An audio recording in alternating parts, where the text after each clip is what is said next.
A key to improving Oklahoma's long-term economy is education. A more educated workforce produces higher-paying jobs and helps create a diverse economy. But higher education in Oklahoma has been on the budgetary chopping block now for a decade, and students are seeing tuitions and fees skyrocket. 10 years of budget cuts to higher education have shifted an increasing percentage of the cost of attending a public university in Oklahoma onto students and families. A new study from the Center on Budget and Policy Priorities finds that since 2008, per-student funding for a public college education in Oklahoma has dropped by 21.7%. Oklahoma is one of only a handful of states that continues to cut funding year after year. For University of Oklahoma senior Catherine James, it means earning a degree and a lot of student debt. When I graduate, I'll be drowning in debt, and I know I'm not the only student that will be drowning in debt. James is a non-traditional student at age 32. Add to that being a single parent of a special needs child, and finances are really tight. I've been in situations where I have to choose between textbooks or diapers or gas to school, or do I eat lunch today or do I buy gas for school today?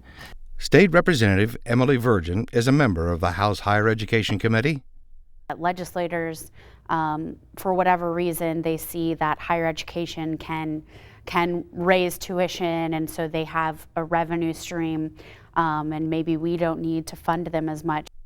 State Representative Harold Wright is chairman of the House Higher Education Committee. He says in the current budget climate, students will have to look elsewhere to help pay for college. OLAP is funded to its full extent for students to get funding there, and then there are Pell Grants and other things that, like when I was in school, you couldn't get. And so, we've tried real hard to help subsidize those cost and increases. Representative Wright blames the downturn in oil prices for much of the need to keep cutting the state's budget for higher education. Representative Virgin sees it differently. The income tax cuts that we've had the last few years have been devastating, and we can't blame it all on the price of oil. We were cutting education when oil was at $100 a barrel. The cost of an Oklahoma college education is still lower compared to many other states, and Representative Wright strongly believes that anyone who really wants a higher education in the Sooner State can get one. If a kid or a student child wants to get a college education in Oklahoma, they can. They may have to work a little bit themselves, they may have to dig, and the parents may have to help. But I'm convinced that anybody who wants to get a college education in Oklahoma can do that if they want to. Increasingly, students find themselves competing for small individual private scholarships to pay for school. But for these 5 students at the University of Oklahoma, it is the primary way they are paying for their education. They are Dreamers, DACA students, which is short for Deferred Action for Childhood Arrivals. It allows Dreamers to apply for temporary work permits, Social Security numbers, and protection from deportation. Brian Sandoval is a sophomore studying computer engineering. It cost him $8,000 for just room and board for his first year at OU. So imagine the fees and tuition that comes out to around $11,000. So detail-wise, since we're not able to get any federal government money or state money, we have to get a lot of private fundings. And that means filling out lots and lots of applications. Small private scholarships that are $500, $1,000, $1,500, and you have to ask people, you have to be involved in organizations, you have to ask that organization if they have a scholarship. Brian applied for 15 scholarships his senior year in high school. He got 6 of them, which still left him $4,000 short of covering the cost of tuition and fees. Diana Prieto is a freshman at OU, majoring in pre-med biology. I was able to get enough scholarships, private scholarships, to pay off this year, but the rest of the 3 years in med school, I don't know how that's going to happen. Diana and the others covered living expenses by working in the school cafeteria. Thankfully, I was blessed enough to get on the room and board program because we have enough people that want to help us. So room and board, we work and it pays for our dorm and our meal plan. Samantha Basave is a freshman majoring in pre-med biochemistry, but she and Diana both face another big problem making their dreams come true.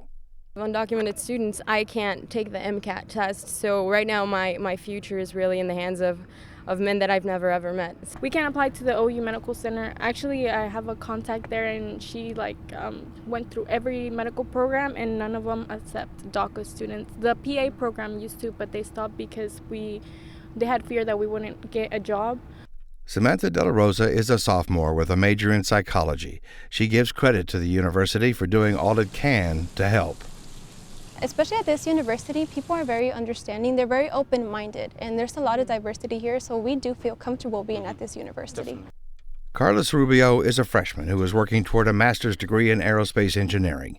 He and the other 4 students are the first in their families to ever go to college, and they want to ensure they are not the last.